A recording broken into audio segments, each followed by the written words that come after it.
Alright, it's time to learn about logarithmic functions. They're really quite cool. Logarithmic functions were invented so that we could learn to solve exponential equations. Let's take a peek at what I mean by that. What if you had this equation? 4 to the x equals 16. And you had to solve for the answer. What does x need to be so that when I raise 4 to that power I get 16? Well, most of you can just guess that answer. You just intuitively know that x would have to equal 2. Because if I do 4 to the second power, that will give me 16. But what if I had this equation? 4 to the x equals, let's say 286.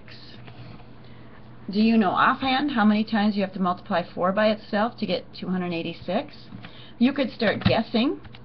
You could go 4 to the power up. Let's try the 5th power. Is that going to be too big or too small? Oh, that's way too big. That's 1024. Alright, let's try 4 to the 4th power.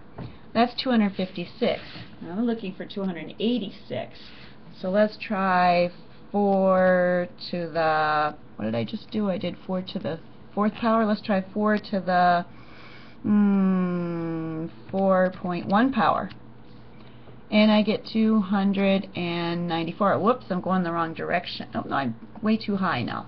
Let's try 4 to the 4.05 power.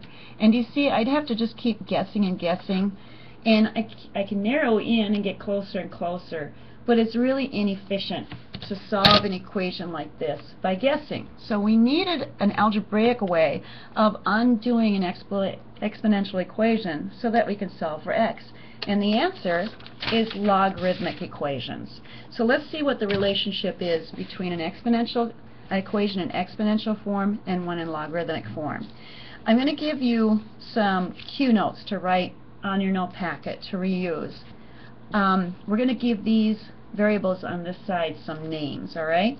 B is going to be the base, which it is. In an exponential function, the number you're raising to a power is always called the base.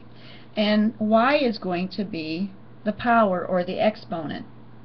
So let's draw a little arrow to that and write exponent. And in this case, x is the answer we get. When we raise the base to the exponent, we get an answer. Now over here you see those same letters again, but with this little word log in front of it. It stands for logarithm, and the way we say this is log base b of x is equal to y. Log base b of x equals y. Alright, now we're going to take these same names for our letters and we're going to rewrite them over here. What was b? B was the base. Rename it over here. And remember how I said this? I said log base b of x. Well, x was our answer over here. Now, it doesn't appear over here on the other side of the equal sign like we expect an answer to. It's right here inside the parentheses, but just get used to its new position in the logarithmic formula. And finally, what is y? Y is the exponent.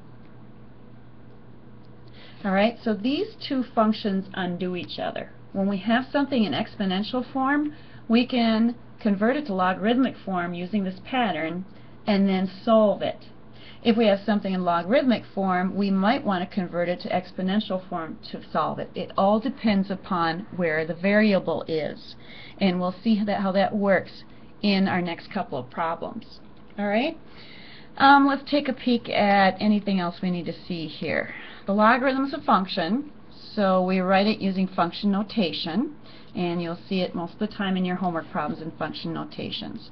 And I did read this to you, log base b of x. I think we've covered everything here. So let's go on to the next set of notes and learn how to use the exponential and logarithmic forms of equations or functions.